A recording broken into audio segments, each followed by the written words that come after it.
This is a story of how we got our first television set and how trench foot was involved.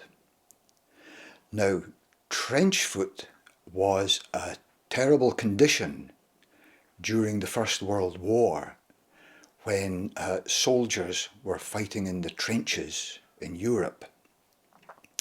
During wet weather, the trenches would fill with water, and the soldiers would be stuck in these trenches for days, weeks on end, walking back and forth with their feet constantly wet, never getting a chance to dry out. And what would happen would be they could end up getting tingling in their feet. That would turn to pain, intense pain. And if they weren't able to get somewhere to dry their feet out, the skin would start to come away, and tissue would start to fall apart, and gangrene could set in. Once gangrene set in, if that couldn't be cured, then amputation was the only solution. So trench foot was a terrible thing, and I knew about it when I was quite small because my grandfather, he went through 2 world wars, and he used to talk about the awfulness of trench foot in the First World War. Not that he was in the trenches, but he knew people who had suffered from it. So trench foot, as a wee boy, in my mind, was an awful thing. Now, on April Fool's Day in 1964, television came to Shetland. Just BBC, just the one channel. Oh, that was enough. That was enough to cause great excitement. Everybody was rushing out to buy television sets. But what kind of annoyed me as a lad, well, it didn't annoy me, it just kind of rubbed things in a bit, was the fact that we could see from our house the television mast. We lived in a little place called Leabiton in Sandwich. And from there, I could look north to the island of Bressie, and I could just make out this new transmitter that had gone up on top of the hill. And it was broadcasting BBC to all my friends' houses. They were all watching telly. They were all enjoying all these different programmes and talking about it at school. And not only that, but not far away from us was a fine fellow. He was a young man then called Tom Stove, and he was selling televisions. I can't remember if he sold new televisions, but I certainly was aware then that he was selling second-hand televisions. He was buying them from South and making sure they were all in good working order, and people were snapping them up. And how I wanted a television set, but there was absolutely no hope, because I lived in Leabiton in a little button-bend cottage called Pleasant View, with my younger sister, Margaret, and with my widowed mum and my elderly blind grandfather. So there was no income coming into the home. There was no money coming in, and we didn't get pocket money, so there was no way we could nag our parents to buy a television or save up our pocket money.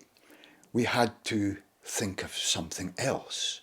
So we thought we would go out and work, and we would earn money and make enough to buy our own television. So the first thing we came up with was we got our milk. I used to run over the fields every morning with a milk pail to get my milk from a nearby croft called Sandfield, where it was cousins of my mum's, the Moore family, lived, brothers and sisters. And Airty Moore, he kind of was the man of the family. And I asked him one day if we could come and help on the croft and make a bit of money. And I told him why, and he very kindly, he was a lovely man, a lovely soul, very kindly said that would be fine. So me and Margaret hopped across the fields to the moors, and there we were given some jobs to do. And it was just one or two odd jobs here and there, and then one day we had a major job to do that was going to bring in big bucks. The cow was in the byre, and we were to help him lift turnips, neeps, from the field, put them in. He had a little, I think it was a little Faider tractor, and it had a sort of a bucket on the back of it. We were to lift the neeps, throw them in this bucket in the back of the tractor. He drove it up to the byre and reversed it up to the door. Now, just inside the door was his cow. I can't remember what the cow was called, but let's call it Daisy. So Daisy was tethered inside the byre. For some reason, she was just inside the door, tethered against the wall with her back end towards the door. And Margaret and I, our job was to stand either side of this tractor bucket and throw these big turnips through the door into the byre without upsetting Daisy, and then we had to go into the byre and throw them at right angles right into the very back end of the byre, and that was the winter feed for Daisy Moore. Unfortunately, we got a little bit over enthusiastic, and as we threw these big turnips in, we threw them in harder and harder, and occasionally one would just catch the back of Daisy's back leg and she would kick out a bit or stamp her foot, and you could tell she was getting a little bit annoyed. And Ertie, in his Shetland accent, would say, he was a very, very quiet man, very gentle man. He would just say, "Na, na, bairns." And that was enough to tell us, no, children, that's enough of that. Be careful the way you throw the turnips in. But all he had to say was, "Na, na, bairns." But then, I can't remember if it was probably me actually. It would have been me. I threw a particularly big turnip in, particularly hard, and it hit Daisy right on the back side. And as it dropped down her back leg, she kicked out, and it must have just been the sweet spot. You know how a tennis racket or a cricket bat has a sweet spot? Must have just hit the sweet spot because she kicked out. And the turnip went like a cannonball out of the door between me and Margaret, and Ertie was standing just behind us at the side of his tractor. The turnip missed his head by a fraction of an inch and actually slightly moved his cap. Now, if that had hit him in the face, that would have seriously injured him. In fact, goodness me, it could have killed him. It could easily have killed him. And all Ertie said was, "Na, bairns." Now, if he said na, bairns, that was a warning, but na, bairns, that was like Ertie giving us an absolute rollicking. So we knew we'd kind of gone too far there. And unfortunately, that rather curtailed our work experience with Ertie Moore on his croft. We got a little work after that, but there was never an awful lot of it. But we'd started to make a bit of money, and that was good. So after that, we went a bit further away. There was a lady who, she grew, I can't remember her name, she grew vegetables, and it was like a market garden. And we went and asked her if we could help out on her market garden, because we lied, we were well experienced in crofting work at Ertie Moore's place. And she engaged us, and we went along and hoed turnips and carrots, lettuces. I think there were cabbages and things. And there was quite a bit of work there. So we made a few pennies, but oh dear me, it was so monotonous because our rows of turnips just went on and on and on, and our rows of carrots went on and on and on. And we had these hoes, and we're having to carefully hoe between each one to get rid of the weeds. It was money, but again, that work was only available once the weeds had grown a bit, and then she'd get us back to do some more hoeing. So we needed some work that would fit in with our spare time. And I came up with what I thought was the excellent idea of gathering seaweed, because I'd heard a rumour that there was a guy going to be going around Shetland buying up seaweed and taking it away off to an alginate factory in South Uist. And he would come and he would weigh the stuff and give you money for it. So I said to Margaret, we were to get our welly boots on and we were to go down on the shore at Leabiton there. There's a bit where when the tide goes out, there are some rocks exposed. That was known as the Piriting. We would go down onto the Piriting there after a good gale, and we gathered tangles. And we took them up above the banks and we set them out. We had a rack, we set them out and dried them off. And that was fine. Unfortunately, when the man came to weigh them, these things had to be out in the air and the wind drying off. And what were heavy things to carry up from the shore, you put them down, after a few weeks they'd shriveled and dried out and they were as light as a feather. So we didn't make as much money out of that as we thought we would. But we had other plans, or at least I had other plans. We would gather whelks. We called them whelks, some people call them winkles, but anyway, we would go in the whelk ebb and we would gather these things and put them in a Hessian sack. And then I wasn't too sure how we'd achieve this, going up to Lerwick or Scalloway to sell them. But the main thing was to gather the things. And that's where things started to really go wrong, because when we'd be gathering seaweed, Margaret would get wet feet. We had welly boots, but of course she was younger than me. Her welly boots were smaller than mine, and if a wave came in, her feet would get wet before mine, and she would want to go home, and I would say, no, we'll keep going a bit longer. But when we went out gathering whelks, we went out on the Muckleting, which is a long finger of rocks when the tide goes out. You can go out quite a distance, and it's all rock pools and loose stones, and we would go there for hours on end, gathering these whelks, gathering them.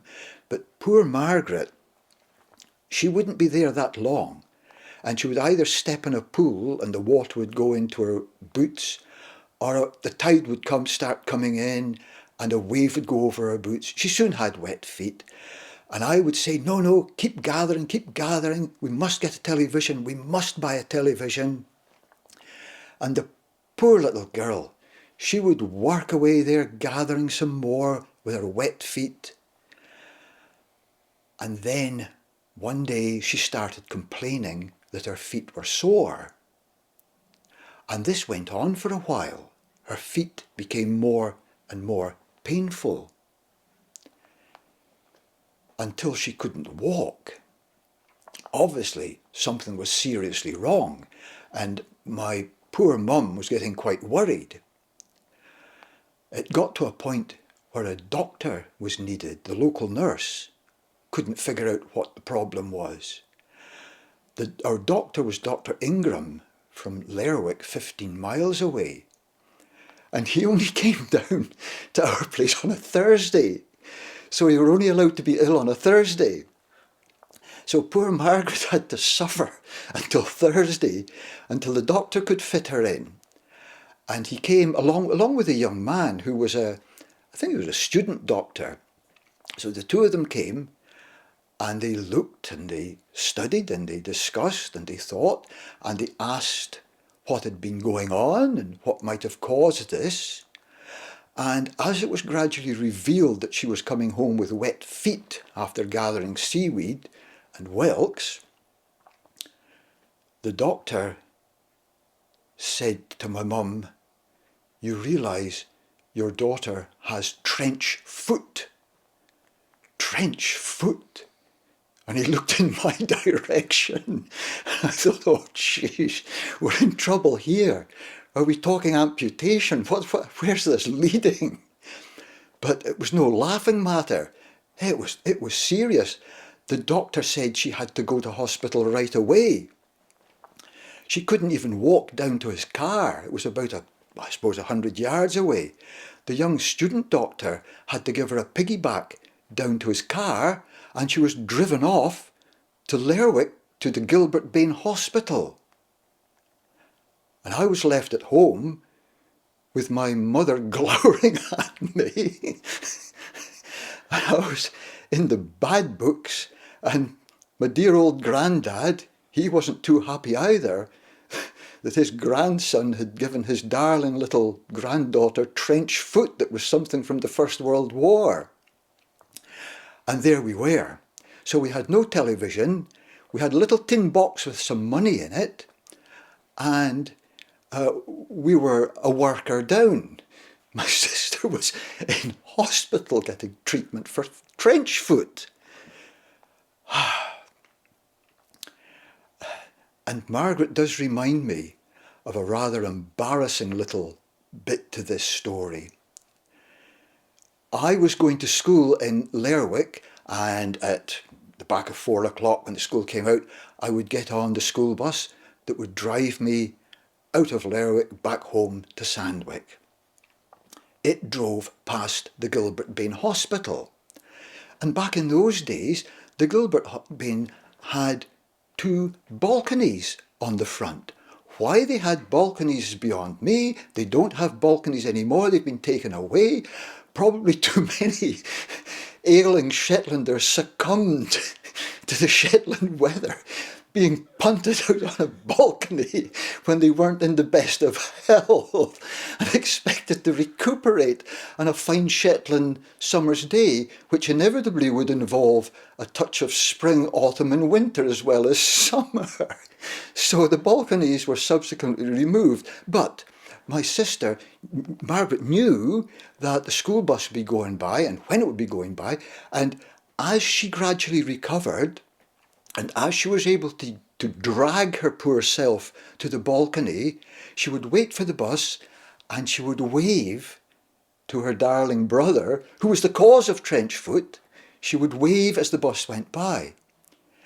And yes, now that I think about it, I can remember being embarrassed by that, because my friends on the bus would wonder, if I waved back, they would wonder what I was waving at, who I was waving at.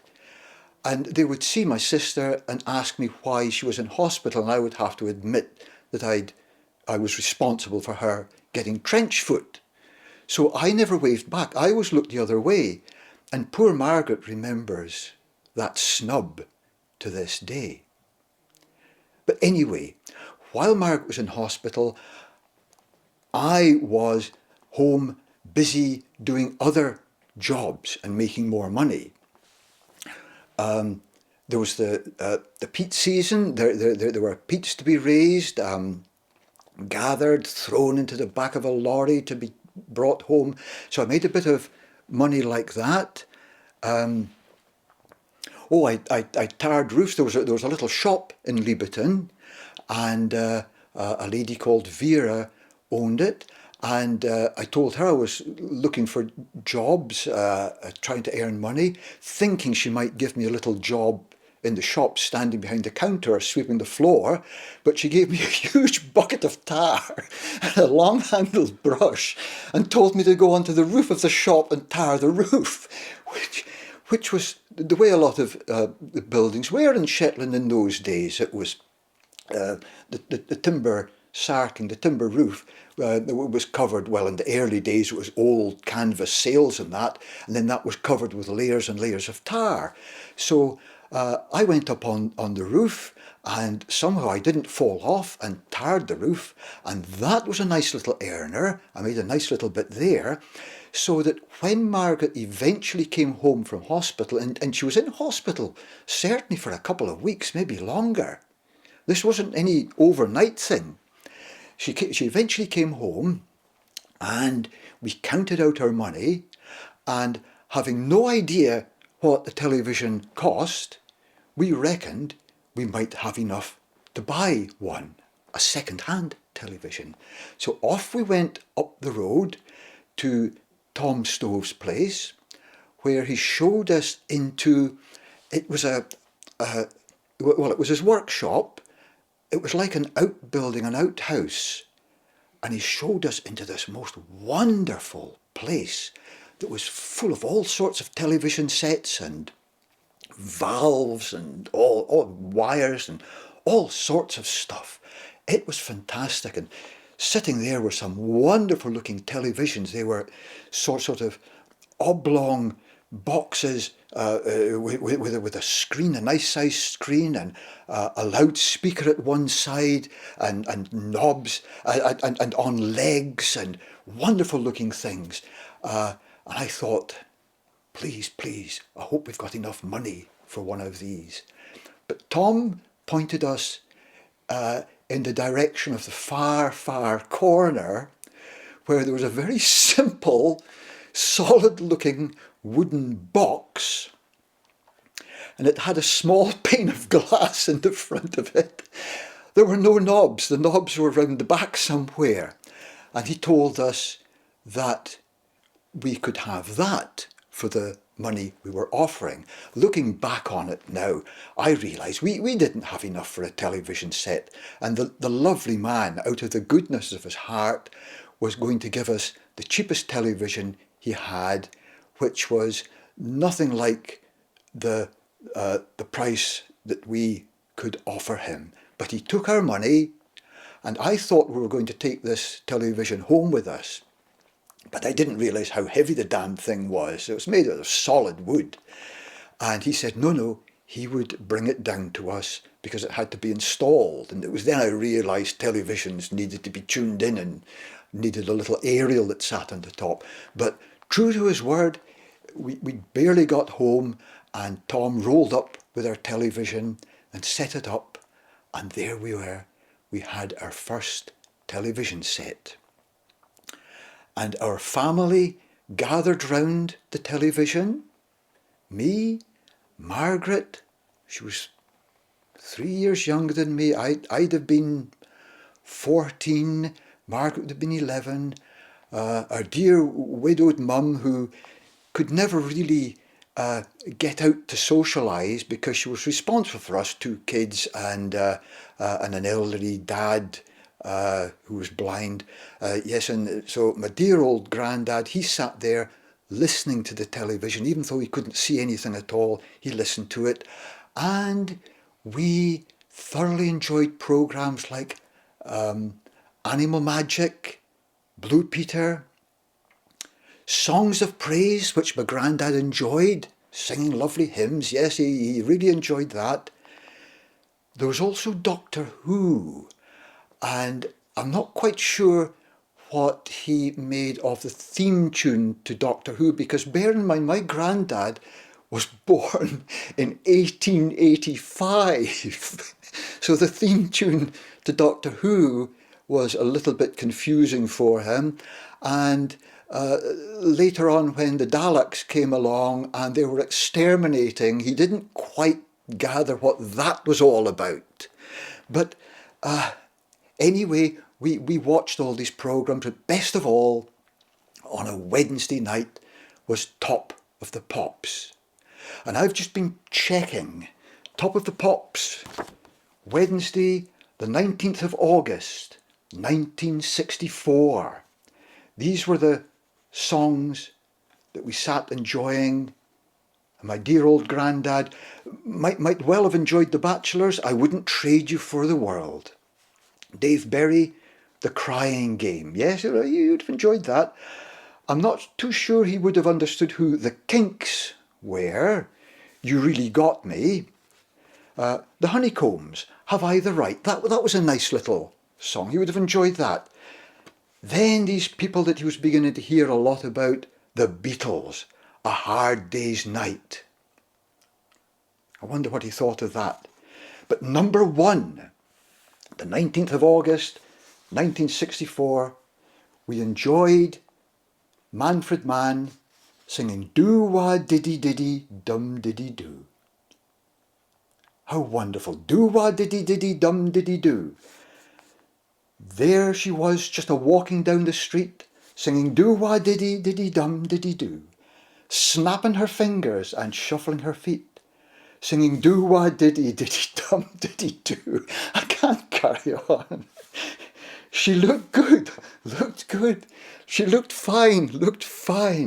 And I nearly lost my mind. I think by then my dear old granddad must have just about nearly lost his mind. But we were a happy family, and that's the story of Trenchfoot and our first television.